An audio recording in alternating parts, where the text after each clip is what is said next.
Hello everyone, I'm Wendy and welcome to my channel WSC Winning Souls for Christ, where we uplift, encourage, inspire, and enlighten through the word of Jesus Christ. Topic for today's video, words matter. Words matter. When I was in grade school, there was a saying that the kids would say, "Sticks and stones may break my bones, but words will never hurt me." But as I grew up, I realized that's not necessarily true because negative words can hurt. The words that we say to others, the words that others may say to us, and in fact, the words that we speak over ourselves, they can hurt.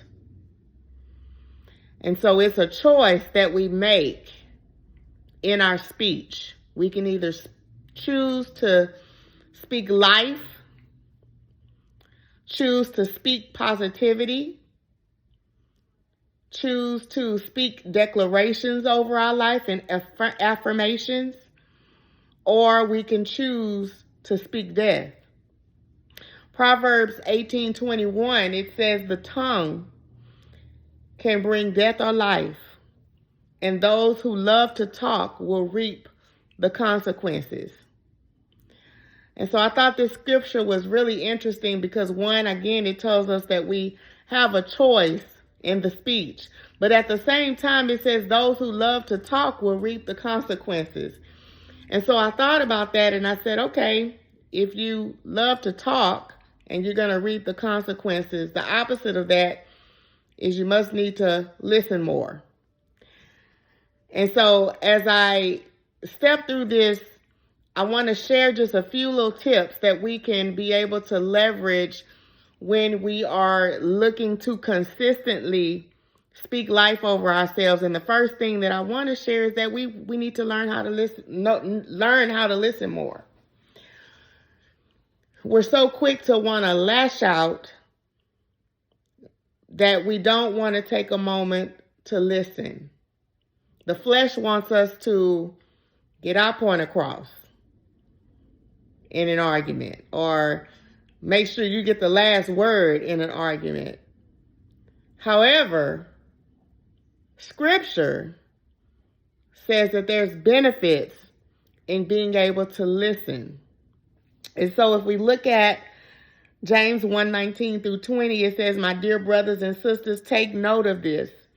Everyone should be quick to listen, slow to speak, and slow to become angry, because human anger does not produce the righteousness that God desires." And we know that this world and this life that we live in this world is not about us, but it's about what we produce for the kingdom. And so we have to be mindful that listening is something that we need to practice more instead of lashing out, instead of speaking and talking without thinking about the words that we're saying and how we're responding. The second thing that I want to bring across to you is rejecting retaliation. So important. Rejecting retaliation, because the flesh wants us to retaliate. We want to do something to somebody else in reaction to what they did to us, because we want them to hurt just as bad as they made us hurt. But we have to reject that thought, because when you retaliate, what that does is that's counter to how we need to show up in the world. We can't react and respond the way that the world would expect for us to respond. Because in fact, the scripture tells us, and it's in Romans chapter 12, verses 17, "Do not repay anyone evil for evil, and be careful to do what is right in the eyes of everyone." And then it goes on to even say in verse 19 that God, to leave room for God's wrath, because God will be able to handle and fight all of our battles for us. So it's not for us to retaliate against our enemies or retaliate against someone that has done wrong to us. It's for us to allow God to fight those battles. So you may ask, okay, well, what should I do? What should be my response? The response should be to pray. Pray for that individual that has wronged you. Speak life over that individual that has wronged you. Scripture says it in verse 20 of that same chapter 12 in Romans. It says, if your enemy is hungry, feed him. If he is thirsty, give him something to drink. Don't you know that the life that we live and the way that we react is a means of us being able to teach our enemies how to love, to teach our enemies how to be able to show up and do better? That is our responsibility as believers. And so again, we have to be mindful and reject retaliation. The last thing that I want to share is check your conversation. And this goes along the vein of, what are we speaking? What are we talking about when we're engaging with people? Every opportunity that we have to engage with people, whether it's our family members, whether it's a stranger, whether it's co-workers, that's an opportunity to be able to tell them about Christ and to be able to show them the fruit of Christ through our lives. So how are we taking advantage of those opportunities? Are we gossiping? Are we talking about Sally Sue's husband and Peggy Sue's children? Or are we talking about goals and aspirations and how to be able to skill ourselves up and level up in life, and how we can be able to network and how we can be able to enhance the kingdom? Those are the types of conversations that we should be having, because when we have those types of conversations, what happens is we can be able to speak those same things over our life, because whatever we speak on someone else is likely going to show up in how we speak over our own lives. And so a little thought that I wrote down, it says, what you talk about becomes the pattern for your speech when you speak over yourself. What you talk about becomes the pattern for your speech when you speak over yourself.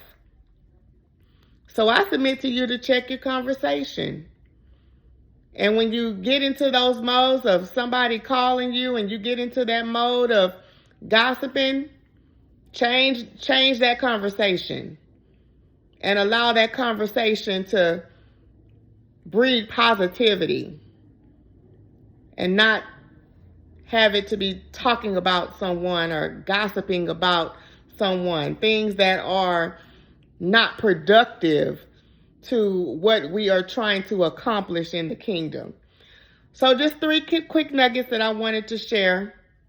Listen before lashing out. Let's take a moment and listen. Let's take a breath. Let's pause before we respond. Reject retaliation. Again, retaliation is not the key. But we have to love our enemies in the same manner that we expect for them to love us, because we're teaching them. These are teaching moments. And the last thing, check your conversation. Check your conversation. What are the things that you're talking about? What are the things that you have on the forefront of your mind that you're sharing with somebody else? That's what we have to do to be able to make sure that our speech changes, and it changes for the good, so that as we speak life, that we're speaking life not only over ourselves, but we're speaking life to others. And that's what it is about. Words definitely matter. So I just submit to you to choose to speak life over death. I thank you for tuning in. I just want to remind you to please subscribe, so that way as I send out more videos, you will be able to get these and you will be able to share them with someone else. Because the goal in this kingdom is for us to be able to encourage each other, be able to share the words that God is placing forth through his vessels, so that we can be able to grow and we can be able to go forth in all of the purpose that he has set for our lives. Be blessed.